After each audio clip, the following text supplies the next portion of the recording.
From Pacifica, this is Democracy Now! Several key leaders of the regime has fled the country. Very senior commanders and decision makers. So very clearly there was an exodus to some extent. Exodus from Libya? What about those who remain? We'll speak with Democracy Now!'s Anjali Kamat. She's just spent 10 days crossing Libya, speaking with fighters, students, journalists, and advisors to the new government. And we'll speak with Professor Mahmoud Mamdani, just back from Africa, about the NATO intervention. Will Libya justify more on the continent? Then 1 out of 6 Americans are poor. It's the highest number since record-keeping began more than 50 years ago. More than half the poor are Black and Latino. All that and more coming up. Welcome to Democracy Now!, democracynow.org, The War and Peace Report. I'm Amy Goodman. New government census figures show the number of Americans living in poverty has hit a record 46.2 million, 1 out of 6 people. Nearly 50 million are without health insurance, the highest total in over 2 decades. The overall poverty rate has climbed to 15.1% from 14.3%, and from 2007 to 2010 rose faster than any similar period since the early 80s. The percentage of Americans without health insurance rose from 16.1% last year to 16.3%. The gap between the rich and poor has also grown. While the average income for the top 5% of the population dropped 1.2%, the same figure for the bottom fifth households fell 4%. The Congressional Budget Office, meanwhile, is predicting sluggish growth for the U.S. economy over the next year.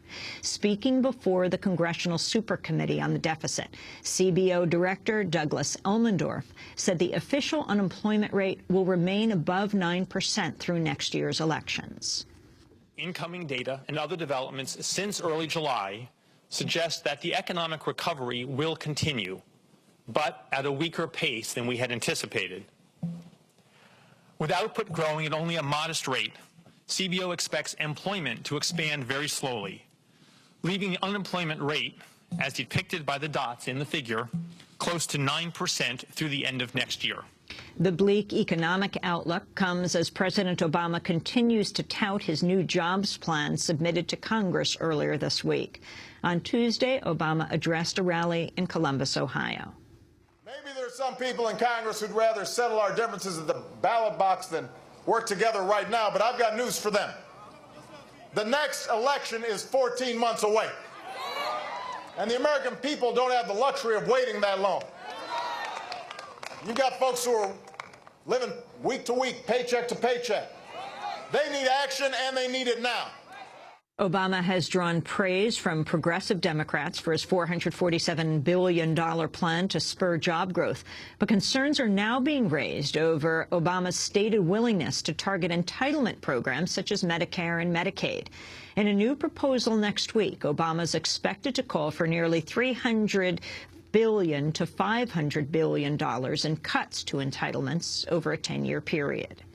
Iran's judiciary has contradicted a statement from Iranian President Mahmoud Ahmadinejad that a pair of jailed American hikers are set to be released from prison.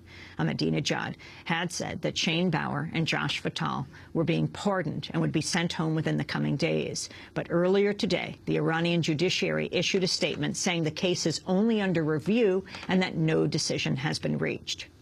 Bauer and Fatal were arrested in 2009, along with a third American, Sarah Shord, while hiking near the Iraq-Iran border. In Washington, Secretary of State Hillary Clinton reacted cautiously to Ahmadinejad's initial claim. As you know, we have followed this very closely, and we are encouraged by what the Iranian government has said today. But I'm not going to comment further than that. We obviously hope that we will see a positive outcome from what appears to be a decision by the government. One of the 2 American hikers still jailed, Shane Bauer, has reported for Democracy Now! A Taliban-led assault on the U.S. Embassy and NATO headquarters in the Afghan capital of Kabul has ended after nearly 24 hours. Armed with rocket-propelled grenades, AK-47s, and suicide vests, the attackers had opened fire from a building overlooking the western compound. At least 11 civilians and 4 Afghan police officers were killed. Human Rights Watch is accusing U.S.-funded militias in Afghanistan of terrorizing civilians. In a new report, Human Rights Watch tracks how paramilitary forces armed and funded by the U.S. and Afghan governments have carried out a number of abuses, including murder, rape, torture, extortion, and smuggling contraband. Young Afghan children have been among those victimized. The backing of Afghan militias was expanded by U.S. General David Petraeus, who recently left his post as commander of the U.S.-led NATO occupation force in Afghanistan to head the CIA. The report on Afghan militias came as Petraeus gave his first congressional testimony since taking over as CIA director. Speaking before a joint House-Senate Intelligence Committee hearing, Petraeus said the Yemen-based al-qaeda in the Arabian Peninsula is the most dangerous al-qaeda affiliate threatening the United States. Al-Qaeda in the Arabian Peninsula, or AQAP, has emerged as the most dangerous regional node in the global jihad. Since December 2009, the group has attempted 2 attacks on the United States, a plot to blow up a U.S. airliner as it approached Detroit in 2009, and an effort to send bombs hidden in computer printers on 2 cargo aircraft in 2010. Palestinian Authority officials have confirmed plans to seek full statehood recognition from the UN Security Council next week. The move comes in the face of relentless Obama administration pressure and threats of a veto. In Washington, Secretary of State Hillary Clinton criticized Palestinians for pursuing their bid at the United Nations. We all know that no matter what happens or doesn't happen at the UN, the next day is not going to result in the kind of changes that the United States wishes to see that will move us toward the 2-state solution that we strongly support. The only way of getting a lasting solution is through direct negotiations between the parties, and the route to that lies in Jerusalem and Ramallah, not in New York.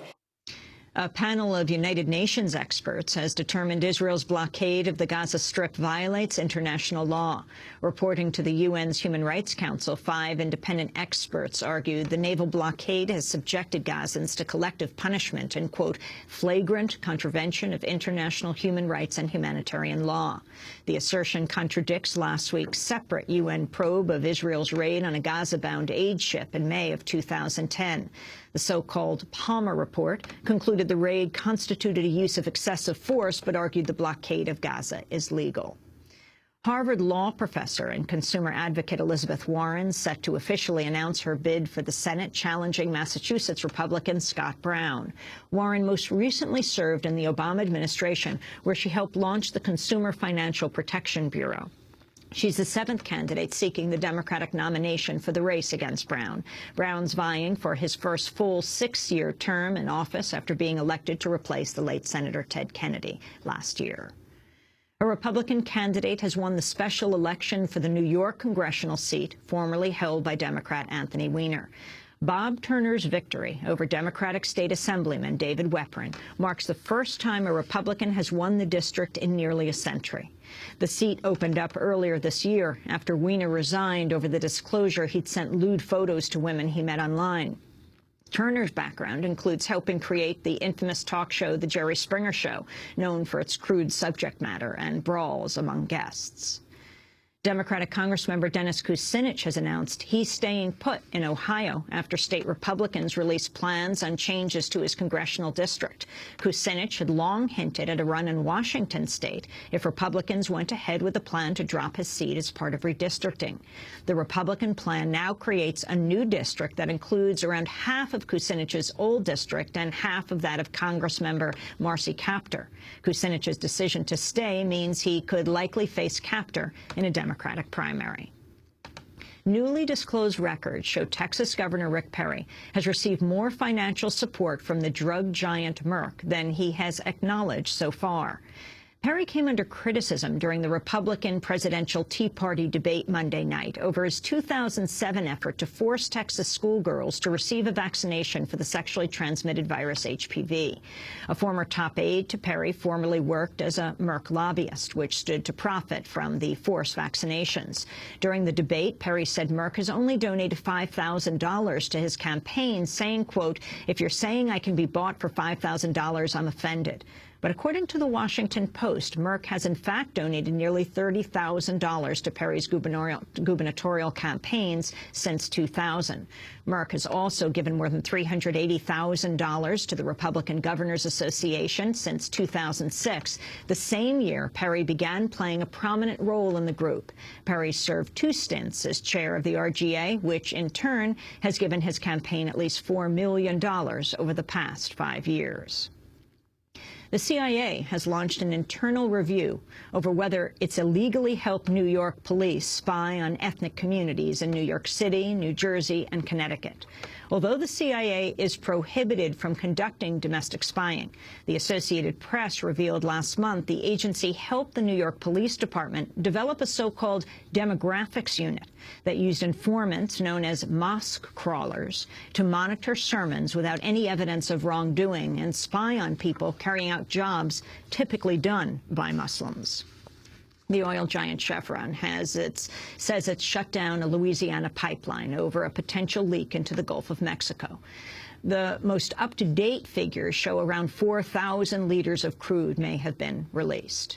And the British parliamentary panel investigating the phone hacking at Rupert Murdoch's media empire has asked Murdoch's son James to return for additional questioning. The request comes days after former News Corp executives testified James Murdoch was made aware of widespread phone hacking at his newspapers, contrary to his July testimony. The younger Murdoch continues to insist he was unaware of the scale of the hacking. Meanwhile, the Guardian newspaper claims to have uncovered 2 large caches of emails and documents within its archives that contain more evidence of more phone hacking at the News of the World than previously disclosed. And those are some of the headlines. This is Democracy Now!, democracynow.org, The War and Peace Report. I'm Amy Goodman with Democracy Now!'s Nermeen Sheikh. Thank you, Amy, and welcome to our viewers around the country and around the world.